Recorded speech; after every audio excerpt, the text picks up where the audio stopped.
Okay, so did Lumix just give us kind of a brand new camera with this new S5 IIX firmware update? Now I'm gonna get a little uncomfortably close to my camera real quick just to kind of demonstrate a point, and that is that the new firmware improved the autofocus. That's the first thing I want to talk about. Now in the past it has lost me when I use the face and eye detection method, but now it seems to know exactly where my face is. I can lean in, I can go away, and it just kind of keeps me locked on, which is what I wanted in the first place. And it's feeling a lot more like a very capable camera when it comes to autofocus, whereas before it was falling a little bit behind when you compared it to like Sony or Canon.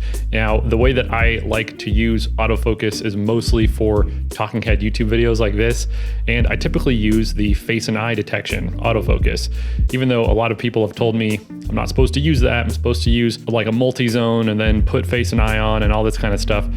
I don't really like that argument. That's like telling me that I have a microwave, but I can't use the popcorn setting to actually pop popcorn. I don't like that. If there's a setting in a camera that claims to do something, it should do it. So if I put this on face and eye detect, it should detect my face and eye and keep those things in focus. If it doesn't do that and I have to do a bunch of workarounds in order for that feature to work properly, I don't think that's a good thing. Something else about this new firmware update is that it also added some different autofocus modes that you can switch to, like animal and cars and vehicles and stuff like that. I was really eager to use it with trying to film my dog Kevin because he is basically void of really any contrast, especially on his face. But I tried it and it totally works, which I was really impressed with. Even with animals that it's kind of really hard to make out their face, this S5 IIX with the new firmware update could still figure out where my dog Kevin was. It locked onto his face and eye, and it was almost perfect. So I was really impressed with that. There's a few different things about this firmware upgrade that it added to the S5 IIX, a lot of which I'm not super concerned with because there are things like sending videos to the cloud and stuff like that, and some Frame.io integrations. Something that is kind of cool is that you can now do proxy recording. So that's kind of cool. That was mostly added because of the Frame.io integrations, but I think that proxy recording on a camera of this caliber is actually kind of sweet because typically you really only see that on higher end cinema cameras.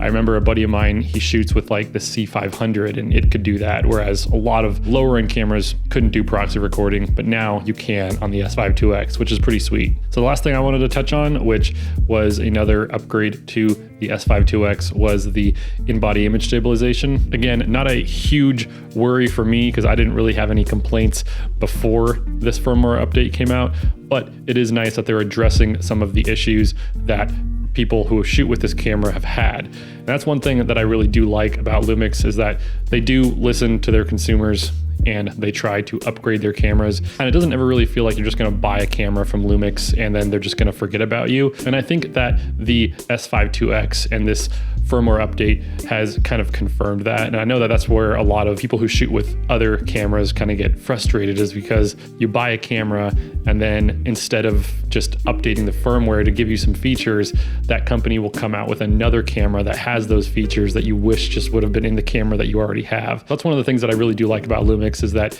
they continue to update their cameras and keep them relevant and fix a lot of the problems that people have had with them. I think that this camera was great with the original firmware, and it's even better with firmware 2.0. So those are just my thoughts. Just wanted to show you a little bit of example footage, and hopefully I have been in focus and perfectly sharp this entire time. Something else I should mention is that I've had a Tiffin Black Satin 1 filter on every single lens that I've been using, just to really see if I can throw off the autofocus, because sometimes using a diffusion filter can kind of throw it off, but it doesn't look like it has. So that's something that I'm really stoked on. Anyways, just wanted to post this video really quick, just as my thoughts on the version 2.0 firmware for the S5 IIX. Thanks for watching, and I'll catch y'all next time. Later.